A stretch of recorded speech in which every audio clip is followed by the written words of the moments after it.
गंभीर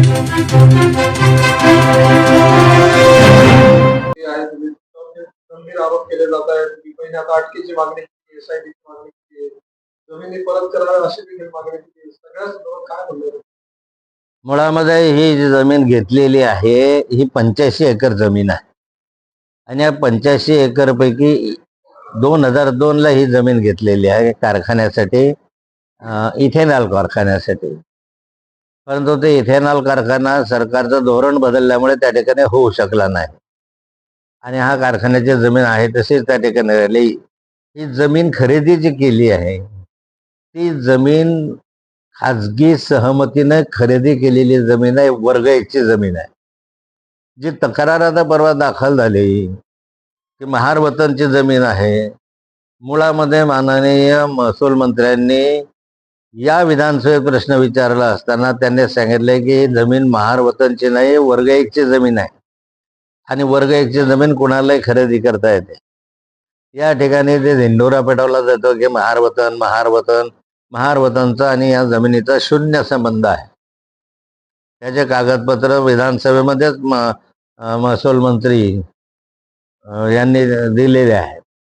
आता यामध्ये दुसरा प्रश्न असा आहे की खरेदीमध्ये छेडछाड केली का काय केली, अशी कुठलीही प्रकार त्या ठिकाणी नाही. जे छेडछाड केली त्याला त्या ठिकाणी त्या जमेलबाईच्या मुलाची सही केलेली आहे की आम्हालाही मान्य आहे आणि छेडछाड केली वगैरे हे विषय आमचे नाहीच आहे किंवा तो नायट्रॉसिटी वगैरेचा विषय होऊ शकत नाही किंवा फसवणुकीचा विषय होऊ शकत नाही. कारण हे विषय जे आहेत ते सब रजिस्टरनं पाहायचे आहेत. त्याने ते सब रजिस्टरने रजिस्टर केली म्हणजे ते बरोबर आहे असं आम्ही गृहीत धरतो कायद्यानुसार. तिसरी गोष्ट याच्यामध्ये आहे की ॲट्रॉसिटी लावली, एकनाथ खडसे यांच्यावर ॲट्रॉसिटी लावली, अटक करायची मागणी करताय. मुळामध्ये माझा काय संबंध आहे ॲट्रॉसिटीचा? मी काही तिथं हजर नव्हतो, काही मी त्याचा व्यवहार केलेला नाही, मी कुठे 1 मिनिट तिथं उभा नव्हतो, माझी कुठं बोलाचाली झाली नाही, तिथं कुणावर शिवीगाळ झालेली नाही. मग अशा स्थितीमध्ये वाऱ्यावरच ॲट्रॉसिटी लावायचे, दबावापोटी ॲट्रॉसिटी लावायचे, हे चुकीचं आहे. यामध्ये अडकमोलने म्हटलेलं आहे किंवा गिरीश महाजनांनी याची जमीन, गिरीश महाजन या संस्थेचे संचालक आहे. कोणत्या संस्थेत? Tapi Purna sugar and allied company खाजगी, या कंपनीचे गिरीश महाजन त्या ठिकाणी संचालक पूर्वी होते, आजही संचालक आहे. आणि गिरीश महाजनच्या नावावरही त्या ठिकाणी 5-6 एकर काहीतरी जमीन होती. गिरीश महाजनने ही जमीन तातडीनं त्यांना परत देऊन टाकली. ते काही गिरीश महाजन करण्यासारखा उदार आहे म्हणून दिली नाही. त्या ठिकाणी गिरीश महाजनांनी ही जमीन आपल्या निवडणुकीच्या याच्यामध्ये जे ॲफिडेविट करतो कोणाची किती प्रॉपर्टी आहे त्या ॲफिडेविटमध्ये ही जमीन लिहिली नव्हती आणि ही जमीन न लिहिल्यामुळे जर कोणी तक्रार केली असती तर गिरीश महाजनची आमदारकी रद्द झाली असती. या कारणासाठी गिरीश महाजनने ती जमीन ताबडतोब दिली. पण तरी अजूनही तक्रार करता येते त्याची, जरी 10 वर्षापूर्वीच असलं तरी तक्रार केव्हाही करता येते. पण त्या कारणासाठी ती दिलेली जमीन आहे परत, अशी काही स्वतः दिलेली नाही. आणि ह्याच्यामध्ये कोणत्याही प्रकारचा महार वतनचा संबंध नाही, कोणत्याही प्रकारे गैरखरेदी केलेली नाही. पैसा देत असताना या ठिकाणी रेडी रेकनरच्या दराने पैसा दिलेला आहे आणि हा पैसा मिळाला अशा स्वरूपाचा दिलेला आहे. 29 लोकांकडून ही जमीन खरेदी केली, फक्त एकाच खरेदीदाराची तक्रार आली. आता 25 वर्षानंतर तक्रार केली, 25 वर्षानंतर जाग आली की आम्हाला पैसे मिळाले नाही. 25 वर्षामध्ये काय नाही केलं? कारण आता एक षडयंत्र रचलं गेलं आणि त्या षडयंत्राच्या माध्यमातून नाथाबाला कसं अडकवता येईल अशा स्वरूपाचा हा विषय आहे. आमदार चंद्रकांत पाटलांनी पण विधानसभेमध्ये ही लक्षवेधी विचारली होती. त्या लक्षवेधीतच महसूल मंत्र्यांनी स्पष्टपणे भूमिका मांडलेली आहे. आणि आता विनाकारण नाथाबाला या ठिकाणी अडकवण्याचा का प्रयत्न होतोय? कारण या जळगाव जिल्ह्यामध्ये सत्ताधारी पक्षाला एकही विरोधक नाही. एकमेव राहिलेला विरोधक म्हणजे नाथाभाऊ.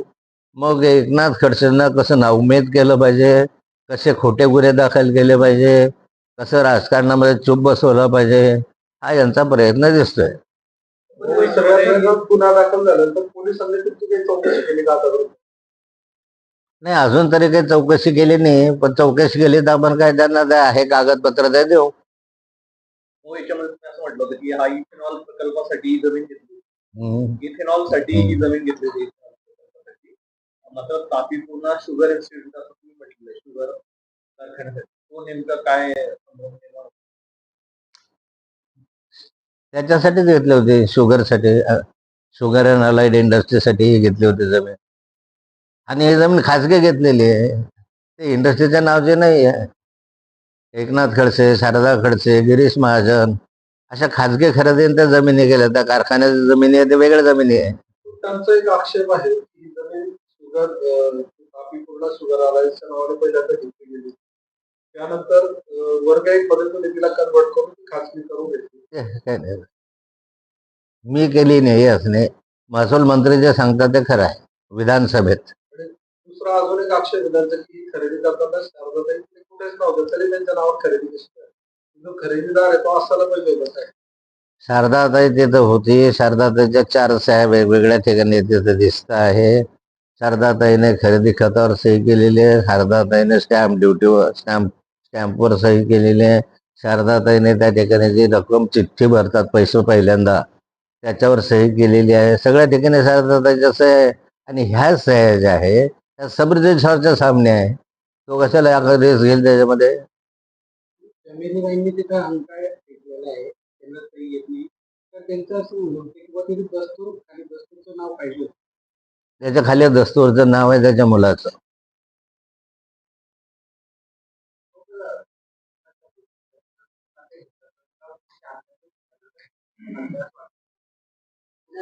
भोसरी प्रकरणामध्ये कुठलंही तथ्य नाही. माझा काय संबंध आहे भोसरी प्रकरणात? मी काही जमीन खरेदी केली नाही, काही घेतली नाही, दिली नाही, पैसे दिले नाही.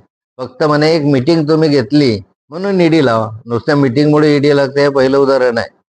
आणि म्हणून सुप्रीम कोर्टाने महाराष्ट्रामध्ये नाही देशामध्ये नाथाभाऊ हा पहिला माणूस आहे की त्याला जामीन दिला ईडी मध्ये. म्हणजे देशभरामध्ये कुणालाही जामीन दिला नाही ईडी प्रकरणात. सुप्रीम कोर्टाच्या लक्षात आणून दिलं की माझा काय संबंध आहे. मी फक्त मीटिंग घेतली तर काय मीटिंग घेतली तर दुसरं काही गुन्हाला व्हायला ईडीला पाहिजे. सुप्रीम कोर्टाने मला त्याच्या कारणासाठी जामीन दिला. म्हणजे भले भले थकले भुजबळ सारखे सगळे सगळे सगळे थकले, दिल्लीवाले थकले, गल्लीवाले, पण तिथं जामीन नाही मिळाला. जेलमध्ये जावंच लागलं.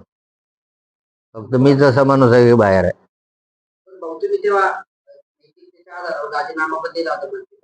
दिला होता ना, पण आता नाही देणार आहे. हे आपले जरी खरातकाळी गेले असतील,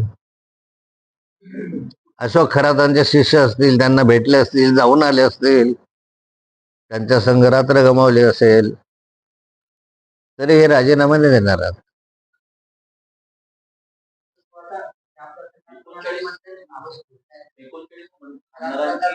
तू विषय नाही बोला, आपल्याला माहित नाही ते. फक्त मला माहित आहे की या मंत्र्याचं नाव कसं येत नाही अजून.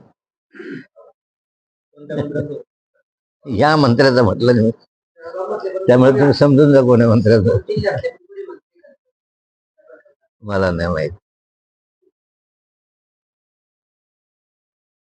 तिथला विषय पुरेसा मला माहिती नाही.